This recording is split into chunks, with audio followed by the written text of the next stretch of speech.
Senator Braun. Thank you, Mr. Chair. Good to see you, Madam Secretary. Nice to see you too, sir. So, I've been a big believer in Buy American where we can. Actually was able to get something written into the infrastructure bill that would request that. And the only way that you don't do it is if you'd request a waiver. So, disappointed that it now looks like a waiver has been requested from Buy American when it comes to the HUD projects and steel and so forth that might be used, meaning that we might have to default to, buying it when it's made here, from China or other places. So why did you request the waiver when there was plenty of time to prepare for it? I'd just like to know the simple answer, please. Certainly. Part of it is just the supply. We just don't have it. Let's say steel. We just don't have enough of it.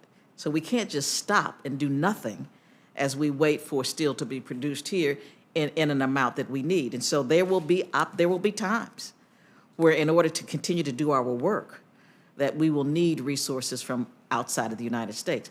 I support it 100%. Build in America. I'm big on that. And my staff knows that I am. But there are times.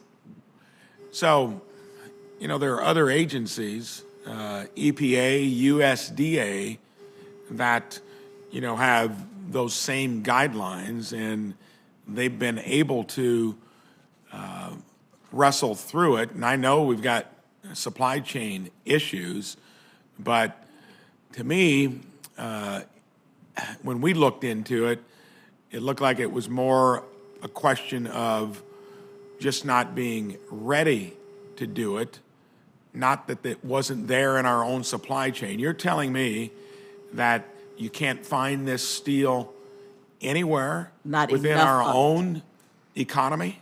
Not enough of it. You ask manufacturing housing people, they'll say there's no plastic. EPA and these other people don't do the same work we do. So it's kind of like comparing apples and alligators. They don't build houses. We build houses. We make sure that the supply, we don't build houses, obviously, but we make sure that the supply is available. And so they're using very different kinds of material. I promise you, Senator, in any event that we can use American-made products, I want to use them. And I instructed our staff to do that. So then it'd be interesting to know, to date and going forward, because you're telling me that you're going to use it if you can and that you probably are using some already. Oh, yes, we are. It'd be nice to know what percentage. Okay. I think that would make a big difference if it's just a small amount that we have to find elsewhere. If it's 100%, that's a different issue. Or if it's a small percentage, I think that's a different issue. I'll wait to hear back. Absolutely. I'll make sure you get the numbers. When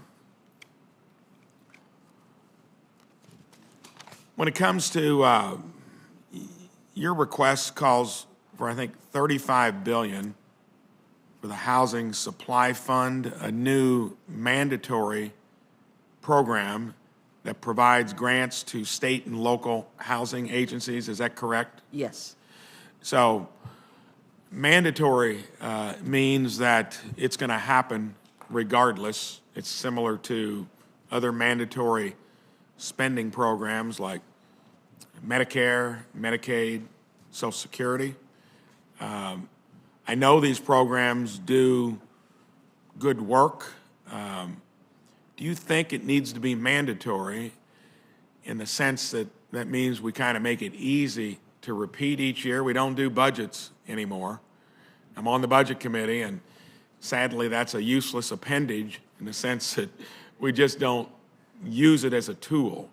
I don't think we've done one in close to 10 years. And when we're structurally running $1.5 trillion deficits, when the president's put a blueprint out there that takes us from 30 trillion in debt to 45 trillion in debt, meaning over the next 10 years, and that's understated because it's got low interest rates, and a low level of inflation built into the projections. Do you think this needs to be mandatory spending? Because to me, it's just a crutch. It's a way that throughout government, we don't look at the programs that are driving these structural deficits. Now HUD, becomes part of it. Where does it end? Is all of government spending going to be mandatory simply because it means you got to pass a law to offset it? That to me looks like it's part and parcel of what's wrong, even though yours is a smaller amount compared to those other programs. I highlight it because it's another example of where we're getting away from how most other places work and do it sustainably. Well, let me just say this to you, Senator. I clearly understand your concern, but we are talking about the need in this country for 4 million housing units. We are talking about a crisis in housing. So when we have a crisis, we try to address it. This is a program that is going to have to go out 10 years. We can't build 500,000 houses in 1 year. We cannot build 1 million houses in 1 year. So it's a 10-year program, and that is the only reason that it's a mandatory program, because of the length that it needs to be. We have to address the fact that we are woefully short on supply of housing in this nation. It is a crisis.